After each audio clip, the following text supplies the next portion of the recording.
네, 시장 답답하시죠? 그래도 시원하게 하이킥 날려볼 수 있는 종목 함께 찾아보도록 하겠습니다. 오늘은 IBK 투자증권 영업부 박근영 차장 자리해 주셨어요. 어서 오세요. 네, 안녕하십니까? 네, 항상 화상으로 연결하다가 이렇게 또 직접 했는데 오늘 시장이 너무 계속 흘러내리다 못해서 지금 1%까지 코스닥 시장은 낙폭을 키우고 있어요. 이렇게 빠지는 이유와 그리고 지금 시점에서는 그래서 리스크 관리가 필요한 거 어떤 대응이 좀 필요할까요? 네, 결국 이제 시장의 코로나 대응에 대한 부분은 여전히 1년 내내 걸어온 부분인데 다만 이제 미국의 대선 불확실성이 아직은 좀 남아 있는 상황에서 부양책 관련된 결과물이 아직 안 나오고 있습니다. 계속적으로 지금 한다 안 한다 규모가 좁아지고는 있지만 전체적인 부분에서 이제 경기 부양책이 없으면 페드 입장에서도 이제 돈만 풀어갖고는 될 일이 아니라 정책적으로 부양책을 빨리 내놔야지만이 4분기에 어느 쇼크가 나오지 않을 거라는 이야기가 계속 나오고 있는 상황인데 여기에 대한 여러 가지 정책에 대한 어떤 부재가 핵심적인 것 같고요. 또한 한국은 좀 누그러졌지만 사실은 유럽이나 미국 쪽의 코로나 확진자 수는 여전히 굉장히 높은 수준이 유지가 되고 있는 상황입니다. 또한 연말로 가면 갈수록 이제 올해 연중 실적을 냈던 종목들, 업종들에 대해서는 일부 차익 실현이 나올 수밖에 없고요. 그러다 보니까 수급이 부재한 상황에서 상당히 좀 어려운 종목들이 나오고 있고 호재에는 사실 다소 덜 민감하고 악재에는 다소 좀 민감해진 어떤 시장의 특징 때문에 조그만 수급에도 조금 쏟아지는 국면이 있는데요. 여전히 내년에 실적을 바라보면 코스피 기준 실적이 35% 정도 EPS가 상향 조정되기 때문에 우상향에 대한 그림은 여전히 그림을 그릴 수 있다고 볼 수 있는데 다만 많이 오른 PER이 좀 밸류에이션이 높은 종목들은 조금 조심하시고 전체적으로 지금 아직 PER이 낮고 아직까지 연간 수익으로 별로 나지 않은 종목들 그리고 가치주 중심의 내년에 실적이 좋아지는 업종과 종목 중심으로 조금 추려서 다시 한번 슬림화하면서 포트폴리오를 재정립하는 시간을 가지면 되겠습니다.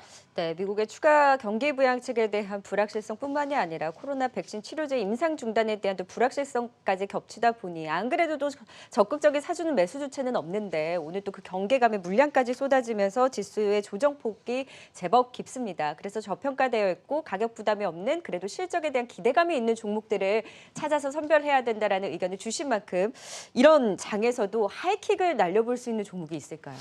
네, 혹시 올해나 내년에 해외여행 가실 계획이 있으세요? 생각도 못하고 있죠. 못 하고 계시죠? 네. 그러면 연간 해외여행으로 쓰는 우리나라의 지출액이 얼마인지 혹시 알고 계시나요? 항상 해외 그 여행 갈 때 카드 그 매출액이 네. 엄청났잖아요. 네네네. 그걸 감안을 했을 때는 어마어마했을 것 같은데요. 연간으로 해외여행으로 지출하는 연간 국내 소비가 30조 원 오, 규모입니다. 네. 이제 최근에 이제 제주도를 포함해서 일부 국내 여행을 많이 가고는 있지만 해외여행을 사실 엄두를 못 내겠죠. 근데 네. 해외여행을 30조 정도 못 가고 국내에서 일부 쓴다 하더라도 굉장히 많은 돈들이 남아 있을 거고 과연 그 돈들을 개인들이 저축을 할까요? 저축을 하지 않죠. 주식하셨으면 좋겠는데요.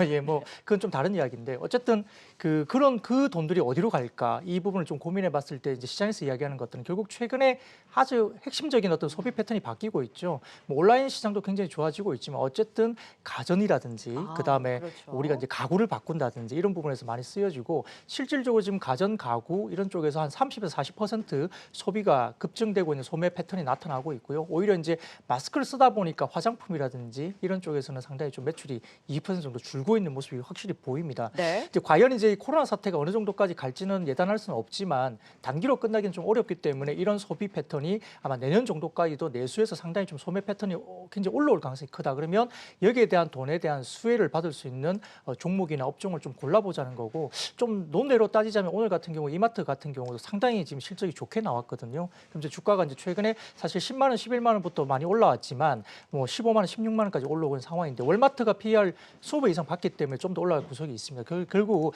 그러다 보니까 이제 소매 유통과 관련된 종목 중에 좀 실적이 정말 좋고 주가가 전혀 못 오른 종목을 좀 찾아보자는 개념에서 첫 번째 종목은 롯데 하이마트 좀 말씀드리고 싶습니다. 네, 짚어주셨지만 이마트 9월 매출이 굉장히 증가했다라는 맞습니다. 뉴스가 예. 전해지고 나서 2% 상승을 보이고 있고 상대적으로 또 오른 게 없는 롯데하이마트 이제 해외여행 가지 못하는 돈들 가전에서 조금 그 소비 패턴에 대한 변화의 수혜를 엿볼 수 있겠다 하이킥을 날려주셨는데 어디까지 날려주셨을까요? 자, 롯데하이마트는 오늘은 32,000원 선 부근 좀 보합권에서 움직이고 있는데요. 목표가는 4만 원까지 날려주셨습니다. 정말 오른 게 없기는 해요. 네, 사실 PER 9배 정도까지 타겟 프라이싱을 하다 보면 45,000원 정도 이상도 사실 보이는 종목인데 네. 이제 조금 더 디스카운트를 한다 하더라도 4만 원 정도까지는 충분히 뭐 그렇게 비싸 보이지 않는 가격입니다. 왜냐하면 아까 말씀드렸던 지금 가전이라든지 이쪽에 대해서 충분히 이제 지금 최근에 실적이 나오고 있는데 아마 2분기 때 실적이 600억대 후반까지 나오면서 상당히 서프라이즈한 모습을 보였습니다. 여태까지는 이제 시장에서 별로 믿지 않았죠. 이게 뭐 일시적일 거 아니냐 생각을 했었고요. 또한 이제 최근에 LG전자가 이제 워낙 좋은 실적을 나타내면서 이제 가전이나 이런 부분들 상당히 좋게 나오고 있는데 삼성전자도 마찬가지겠지만 본격적으로 이제 그 우리가 백화점 같은 경우는 사실은 로열티가 상당히 낮습니다. 명품 빼고는 백화점 고객들은 코로나가 시작이 되면 다시 이제 빠져나가거나 온라인 쪽으로 빠져나가거든요. 근데 이게 설치 가전이기 때문에 롯데 하이마트를 대체할 만한 어떤 그런 쪽은 없습니다. 네. 그렇기 때문에 설치 가전 쪽이 물론 지난 우리가 이제 여름 때 이제 뭐 호우가 많이 됐고 이제 태풍 때문에 상당히 좀 에어컨 가전 관련된 부분이 20% 정도 줄었음에도 불구하고 3분기 실적이 상당히 양호할 것 같습니다. 최근 들어서 이제 특히나 주목해야 될 부분은 롯데 쇼핑 쪽에서 이제 롯데마트를 폐점을 많이 하면서 사실 상반기 내에 롯데그룹 내에서 이런 유통 부분을 상당히 좀 구조조정으로 거의 다 끝낸 상황입니다. 2분기 실적이 그걸 보여줬고요. 3분기에도 이제 이야기 될 수 있는데 고정비 부담이 줄면서 이제 오프라인 외형 성장이 줄어들고 이제 폐점이 되고 있는데요. 3분기까지 롯데하이마트가 이제 점포가 19개 정도 줄었는데 롯데마트에 샵인샵으로 들어가는 게 한 12개 정도 줄었으니까 그만큼 규모를 이야기할 수 있습니다. 다만 이제 4분기에도 5개 정도 폐점이 예정되어 있기 때문에 상반기 구조조정이 완료에 대한 부분들이 충분히 하반기부터는 그 효과가 발휘할 가능성이 높습니다. 3분기 영업이익의 추정치가 나오고 있는데 최근에 리포트들이 나오는 걸 보면 대부분 다 이제 4만 원대 이상 목표 주가를 타겟팅하면서 이제 상향 조정이 되고 있는데요. 거기에 3분기 영업이익단 추정치가 대부분 다 400억대 초중반 정도까지 추정이 되고 있거든요. 근데 실질적으로 최근에 조금 확인해 보면 네. 한 500억대 중반, 550에서 560억까지 지금 이야기가 나오고 있기 때문에 시장에서 컨센이 한 340억 정도 컨센입니다. 3분기가 그렇기 때문에 만약에 이제 최근에 이제 이야기되고 있는 리포트 상에 한 450억 정도가 아니라 정말 500억대 중반까지 나온다면 2분기 서프라이즈를 뛰어넘어서 계속 3분기까지 이어지는 분위기고 시장은 좀 믿을 수밖에 없지 않나 생각이 듭니다. 말씀드렸듯이 이제 냉장고라든지 세탁기 이런 부분들이 설치 과정에서는 로열티가 상당히 높고 뭐 여기 하이마트를 대체할 수 있는 시장이 없기 때문에 그러하고요. 또한 하이마트도 오프라인 매장이 상당히 줄면서 온라인 쪽의 매출이 25%나 증가를 또 했습니다. 이런 부분에서도 대응을 잘하고 있는 상황이고요. 그럼 3분기까지만 좋을 거냐 생각해 보면 4분기에도 이 서프라이즈가 이어질 수 있는데 통상적으로 이제 4분기 같은 경우는 하이마트가 롯데마트에 들어가는 샵인샵 관련된 그 비용, 그러니까 지점 비용을 4분기에 다 떨게 돼 있는데요. 말씀드렸듯이 상반기에 지점 통폐합을 끝내면서 구조조정이 끝났기 때문에 여기에 대한 그 지점 비용들이 4분기에 굉장히 낮아집니다. 그렇기 때문에 아마 YOY로도 상당히 조금은 4분기까지도 YOY 실적이 굉장히 좋게 나올 가능성이 크고요. 연간으로 봤을 때 한 1,600억 정도의 영업이익단이 충분히 가능한 구간이기 때문에 지금은 상당히 좋습니다. 작년 같은 경우는 1,000억이 좀 안 되는 영업이익단이기 때문에 작년 대비해서 상당히 좋고요. 말씀드렸듯이 여행 수요가 지금 내년에도 좀 주춤하다 보면 소비가 결국은 내수 쪽에서 내년 정도까지도 이어진다 보면 올해 실적이 턴어라운드가 원년이 되고 내년부터도 계속적으로 실적이 좋아진다는 그림에서는 온기로 굉장히 네. 좋아지기 때문에 좀 주목을 받아야 될 것 같고요.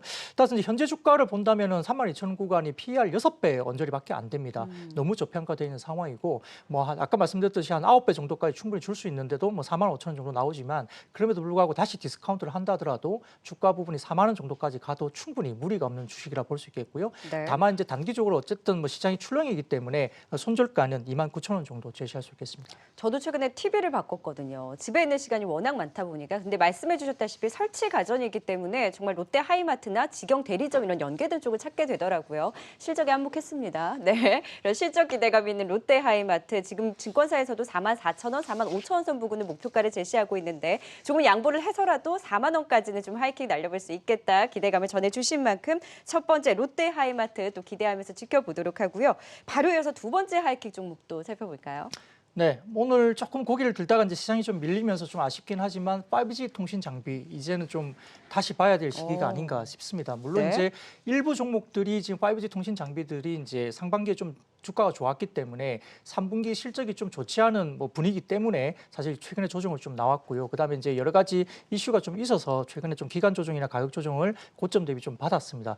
그럼에도 불구하고 이제 10월, 11월 넘어가면서 여러 가지 수주권이라든지 실질적으로 4분기부터 시작되는 수주권 그리고 실적에 대한 모멘텀 그리고 올해 대비 내년이 더 좋아진다는 그림이 분명히 있기 때문에 종목들을 뭐 선별하고 있는데요. 사실 이제 가장 뭐 이야기되고 있는 종목들이 KMW나 이런 종목들이 가장 무난하긴 합니다만은 시가총액이 좀 크기 때문에 어떨 땐 좀 무거운 느낌도 좀 들긴 하지만 다산 네트워크스 같은 경우도 좀 주목을 해야 되는 상황입니다. 사실 저희가 이제 진정한 그 IoT 스마트 시티를 구현하기 위한 정부의 디지털 뉴딜 정책의 뭐 수혜주로서는 충분히 각광을 받을 수 있는 종목으로 이야기되는 상황이고요. 아마 정부 투자 집행분에 대한 이슈가 상당히 클 수밖에 없습니다. 뭐 통신사들이 얼마나 투자를 하느냐 이런 부분보다는 정부 투자분이 상당히 클 수밖에 없는데 실질적으로 지금 네트워크 장비 업체들 중에 수혜를 받을 수 있는 몇 개 종목이 안 되는 상황에서 다산 네트워크스가 상당히 좀 눈에 띄게 그 수혜를 받을 수 있는 가능성이 큽니다.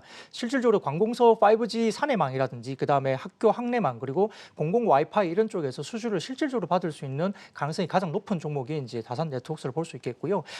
전체적으로 지금 이제 5G 기지국에 대한 부분 그리고 인빌딩 관련된 장비라든지 스위치라든지 라우터 이런 부분에 대해서 실질적으로 수혜를 진짜 받을 수 있는 상황인 것 같고요. 아마 이제 빠른 성과를 내면서 아마 최근에 한국정보화진흥원이라든지 서울시 네트워크라든지 교육청 사업청에서 스위치라든지 AP 수주 이런 부분들이 다산 네트워크가 가장 빠르게 수주권에 대한 부분들이 가능성이 높다라고 점쳐지고 있는 종목입니다. 아마 일부 외신업체에 대한 부분에 대해서 이제 밴더를 외산도 쓸 수도 있겠지만 국내의 분위기가 최근에 이제 국산화 장비 이런 분위기가 상당히 높기 때문에 다산 네트워크에 대한 이슈가 상당히 커질 수밖에 없는 상황이고요. 마켓쉐어를 본다면 공공 부분에 대해서 약 MS가 30% 정도까지는 다산 네트워크가 올릴 수 있지 않을까 기대감을 여전히 가지고 있는 종목입니다. 전체적으로 지금 이제 올해 공공 부분 매출액이 하반기 이후에 전체적으로 매출이 좀 이어지면서 매출 한 200억 정도는 올해는 좀 어느 정도 예상이 되고 있는 상황인데 이게 이제 200억이라는 게 전년 대비 4배 정도 증가한 속도인데요. 내년 부분엔 더 커질 수 있다는 기대감이 여전히 있기 때문에 여전히 기대감이 유효하다 볼 수 있겠습니다. 전체적으로 지금 이제 이런 부분에서 다산 네트워크스의 3분기 실적이 상당히 궁금할 수밖에 없는데 지금 추정치로 본다면 아마 3분기 연결 매출액이 한 1,260억대 정도 수준이고요.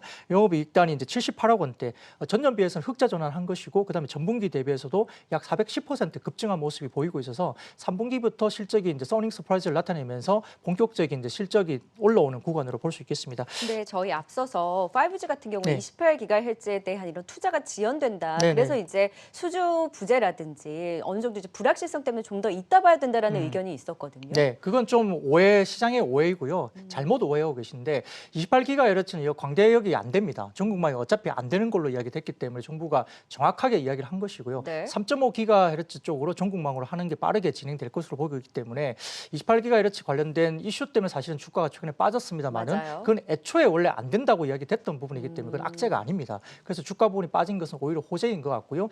그 관련해서 3.5GHz 관련된 광대역으로 간다면 결국은 국내의 통신 장비 업체들의 수혜는 상당히 클 수밖에 없다고 보는 게 정석입니다. 따라서 아까 말씀드렸던 그 부분 때문에 빠졌다면 오히려 주식을 사야 되는 구간을 보신 게 맞고요. 네. 말씀드렸던 그 다산 네트워크 같은 경우도 현 주가 수준에서 최근에 이제 그 3분기 영업이익 추정치가 약 40% 정도 상향 조정이 또 되고 있습니다. 이런 부분에서 상당히 좀 우상향 그림이 그려지고 있고 4분기에 들면서는 본격적인 수주 가능성에 대한 이야기 그리고 올해보다는 온기로 봤을 때는 내년이 더 좋아진다는 그림에서는 지금은 그렇게 겁내할 필요는 없다 생각이 듭니다. 최근에 이제 3분기 실적을 견인했던 부분들은 일본 라쿠텐향 매출이 상당히 기대보다 많이 나오고 있다는 이야기가 들리면서 3분기 기대감이 더 높아지고 있다는 점도 미국과 그리고 한국 그리고 유럽 시장에서 광케이블 장비 투자에 대한 급증에 대한 수혜를 충분히 받을 수 있다는 것도 검증이 되고 있는 상황이기 때문에 지금은 긍정적으로 접근 가능할 것 같고요. 네. 목표가는 단기적으로는 16,000원 정도까지 그리고 손절가는 11,000원 제시하겠습니다. 오히려 그 조정이 매수 기회다라는 5G에 대한 모처럼 긍정적인 진단을 들어서 또 반갑습니다. 다산 네트워크스 하이킥 16,000원 선까지 날려주신 만큼 5G 관련주도 좀 더 기지개를 폈으면 좋겠네요. 지금까지 고점 뚫고 하이킥 IBK 투자증권 박근영 차장이었습니다. 고맙습니다. 감사합니다.